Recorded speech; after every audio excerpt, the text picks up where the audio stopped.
Well, hey there, and welcome to Wedding Wednesday at Unmistakably You. I'm just going to pop on over to Instagram and get us going over there. I hope you're enjoying your day. It is snowing like crazy outside of my window right now. So hopefully you're staying nice and warm and safe. I'm Amy, and I'm a wedding planner here in London. If you're joining us for the first time, welcome. We go live every Wednesday at 8. I know I'm a few minutes early today. To be honest with you, I have this head cold that's going around and I need to go to bed. So 10 minutes of extra sleep is sounding pretty good right now. If you're catching us on Facebook or Instagram, welcome. Make sure you give us a like and a follow and all of those good things. If you're catching us on YouTube, that's fantastic. Make sure you subscribe to the channel. And you know what? If you've never been over to our YouTube channel, head on over there. It's at Unmistakably You Weddings. And we have the archives of all of our videos over there. There are 174 of them posted. So, I mean, you can imagine all of the things we've talked about over 174 different lives. And the goal is always that we're going to talk about something that's useful to you and helpful to where you are in your plans right now. So give that a search. Ask any questions that you have. If you're looking for a video that you don't seem to be able to find, I would be happy to chat about that. We're always looking for ideas that will help you out. And you know what? If nothing else, head on over to YouTube and look at all of the thumbnails of the videos, because I swear they hire somebody whose entire job it is just to choose the thumbnail where my face looks the stupidest. So it's good for a laugh, if nothing else. You can also check out how many different black blazers I own. In any case, tonight we are here to talk about money. And money and budget are two bad words in wedding world. If you are navigating any part of your budget, whether you're setting one up initially or whether you're trying to stay on your budget or whether your budget has been blown sky high, you know that it can be really stressful. And it can be even more stressful if you're spending someone else's money, which seems kind of counterintuitive. I mean, it seems like if you're being given money for your wedding, bonus, won the lottery, that's amazing, except that sometimes it can come with strings attached. So my goal here tonight is just to give you a couple of strategies, hopefully to diffuse some tension, maybe mitigate some awkward situations, hopefully prevent any of that strain that can come when you're dealing with anything financial. So first and foremost, know that we see it all in wedding world. We see a lot of couples these days who are totally paying for their weddings themselves, and that's cool. We also still see a variety of different iterations of someone else giving money to the wedding. Sometimes it's a cultural thing. Sometimes it's a traditional thing. Sometimes it's your family's practice to give money to each of the children. Family priorities play into things. And so whatever happens, know that I'm always an advocate of having a solid budget to start with, whether you're spending your money or someone else's money. And I have lots of resources that will help you out with that. So hit me up if you need some help setting up a realistic budget in the first place. And regardless of whether you're paying for everything yourself, which is challenging, but may mean that you need to, or you are able rather, to make more of those decisions yourself, or whether you're getting money from someone else, there are still going to be challenges that you're going to have to navigate. So if you're being given money, it may come with some strings attached. So just understand first and foremost that presumably someone who is giving you an amount of money for your wedding is probably someone who cares about you and has perhaps been thinking about your wedding for a long time.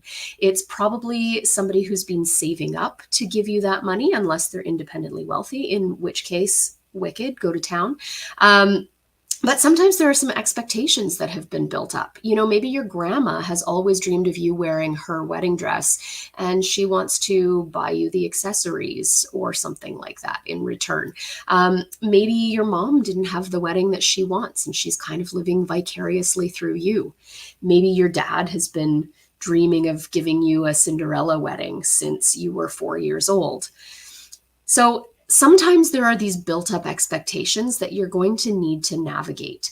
And I would advise you if those tensions do arise, to try and avoid pulling the spoiled brat, it's my wedding, I want to do it my way card, because there are usually some pretty strong emotions tied here.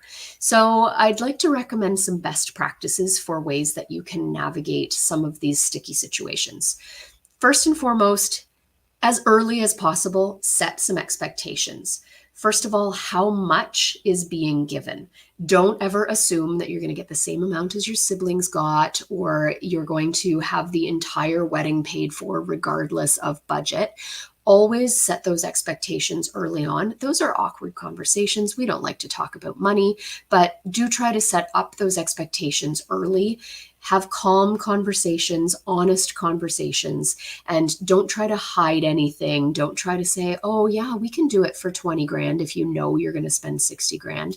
Don't try to pull the wool over anyone's eyes. Just try to have those honest conversations about your vision and how much it is realistically going to cost, which of course means you have to have a realistic budget going into it. Again, hit me up for resources.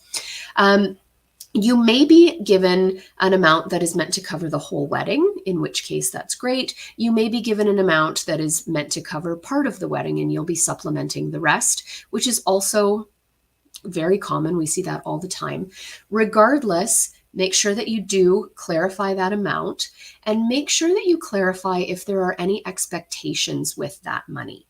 So if you're being given money to cover the whole wedding, are there expectations or priorities that your benefactor has that are going to play into your decisions? Do they have a particular floral vision that they're hoping that you're going to follow? Are they super particular about the food that you're going to serve? Are they really, invested in the kind of music that you're going to have?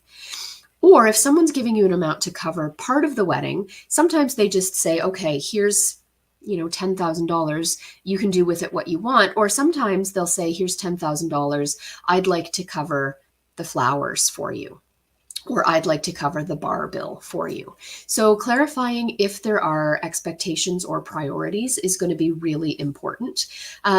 If there are expectations and priorities, you're going to have some discussions about being flexible and finding ways to accommodate and mesh their vision with your vision.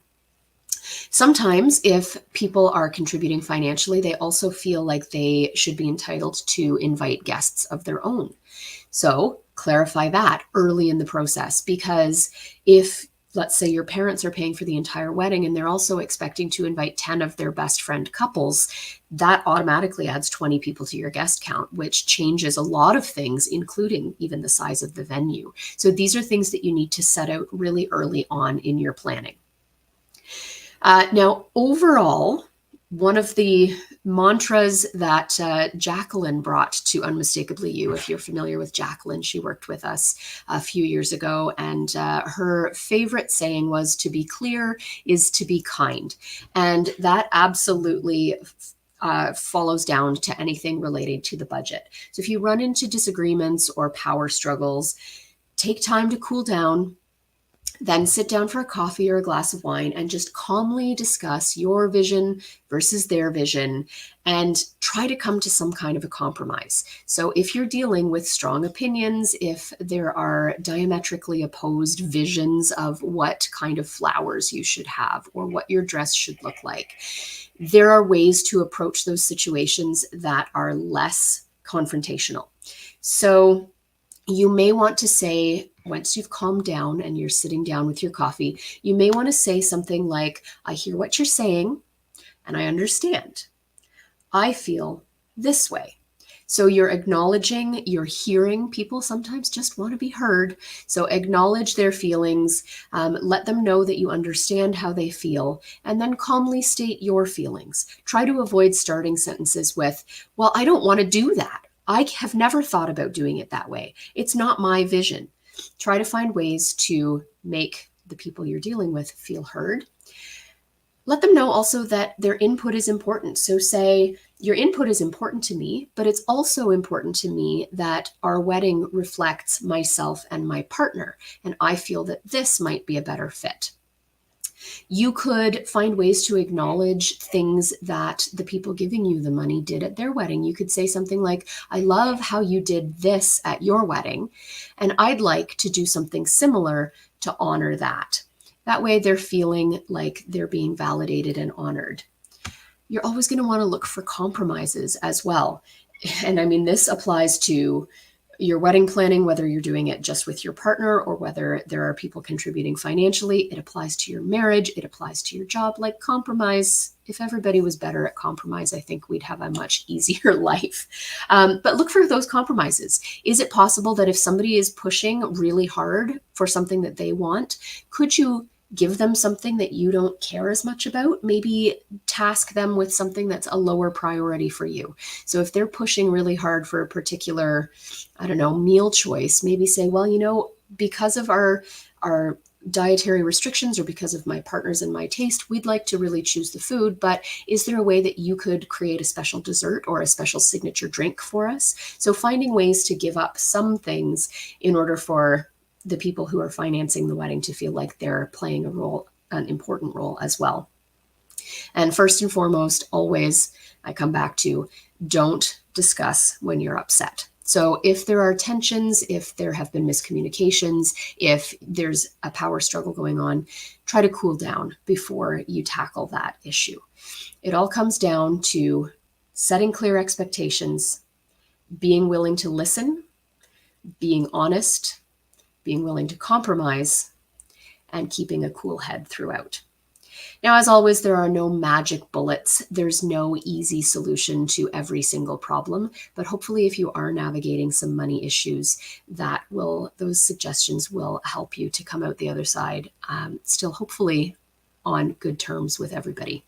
As always, enjoy your week until next week when we are popping in just before Easter to talk about how to incorporate pastels into your wedding without making it look like an Easter egg. So I will see you next week at 8 o'clock Wednesday. Until then, happy planning.